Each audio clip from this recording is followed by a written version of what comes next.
Hello बच्चों, let's see the question. कह रहा है कि which of the following will not show optical isomerism as well as geometric isomerism. तो देखिए, इसका मतलब स्टीरियो आइसोमरिज्म शो ना करे। तो सबसे पहले बात करें ज्योमेट्रिक आइसोमर की। तो इसमें क्या होता है, ज्योमेट्री डिफरेंट होती है around the restricted rotation system. मतलब कहने का मतलब क्या हुआ बेटा, मान लीजिए एक डबल बॉन्ड है, उस पर ग्रुप लगे ए बी सी डी। तो ये ए और बी ग्रुप सेम नहीं होने चाहिए कभी भी, और सी और डी ग्रुप सेम नहीं होने चाहिए। तो ये सिस ट्रांस और ई जेड फॉर्म दिखा सकता है, ज्योमेट्रिक आइसोमर शो कर सकता है और साइक्लिक रिंग के अंदर कर सकता है। मान लीजिए साइक्लिक रिंग ऐसी है जिसमें कंडीशन होती है कि इस पर कम से कम दो एटम ऐसे हो जिसमें दो ग्रुप डिफरेंट लगे हो, है ना। दो एटम ऐसे जिसमें दो ग्रुप डिफरेंट लगे तो टू होता है ज्योमेट्रिक आइसोमर। बात करें ऑप्टिकल आइसोमर के लिए, तो ऑप्टिकल आइसोमर में क्या होता है बेटा, एक ऐसा एटम होना चाहिए जिसमें चार ग्रुप डिफरेंट लगे हो, ठीक है।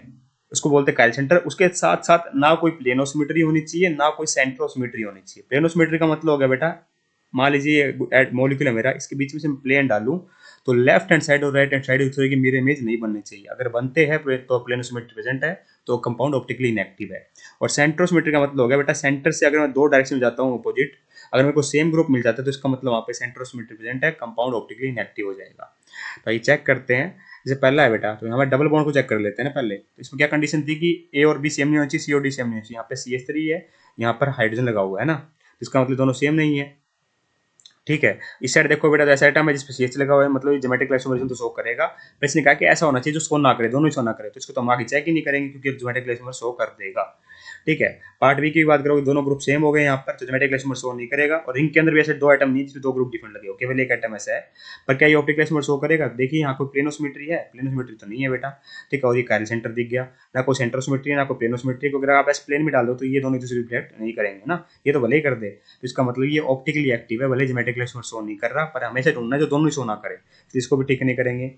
थर्ड ऑप्शन देखिए बेटा, इसमें क्या है, ये ग्रुप सेम नहीं है, चलो ठीक है, जेनेटिक क्लास में शो कर देगा। फिर तो बेटा इस साइड जाओगे तो अच्छा, पर इस साइड जाओ तो सेम मिल गया, पर इसमें रिंग में मिल गया दो आइटम बेटा जिसपे दो ग्रुप डिफरेंट लगे हुए हैं। अगर रिंग में ऐसे दो आइटम मिल जाते हैं जिसपे दो ग्रुप डिफरेंट लगे हुए हैं, ठीक है, क्योंकि इस पे CH3 और हाइड्रोजन, CH3 हाइड्रोजन, इसका मतलब रिंग की तरफ से ज्योमेट्रिक आइसोमरिज्म शो कर देगा। अगर रिंग की तरफ से ज्योमेट्रिक आइसोमरिज्म शो कर देगा तो ये मेरा आंसर नहीं हो सकता। और पहली बात बेटा, ये ऑप्टिकल आइसोमरिज्म शो कर सकता है क्योंकि दो काइरल सेंटर मिल गए ना यहाँ पर, और कोई प्लेनोसिमेट्री नहीं, क्योंकि ऐसे प्लेन भी डाल दोगे ना तो ये दोनों एक दूसरे को रिफ्लेक्ट नहीं करेंगे। इसका मतलब क्या हुआ, ये तो ऑप्टिकली भी शो कर रहा है और ज्योमेट्रिकली भी शो कर रहा है, ठीक है। लास्ट ऑप्शन देखिए बेटा, यहाँ अगर प्लेन डाल दोगे ऐसे तो बेटा यहाँ प्लेनोसिमेट्री प्रेजेंट है, कंपाउंड ऑप्टिकली इनएक्टिव हो गया, और ये दोनों ग्रुप भी सेम है। इसका मतलब ज्योमेट्रिक आइसोमरिज्म भी शो नहीं करेगा। इसका मतलब ये हमारा आंसर हो जाएगा, ना ज्योमेट्रिक आइसोमर शो कर रहा है ना ऑप्टिकल आइसोमरिज्म शो कर रहा है। I hope you got the answer. Option number 4 is correct here. Thank you so much.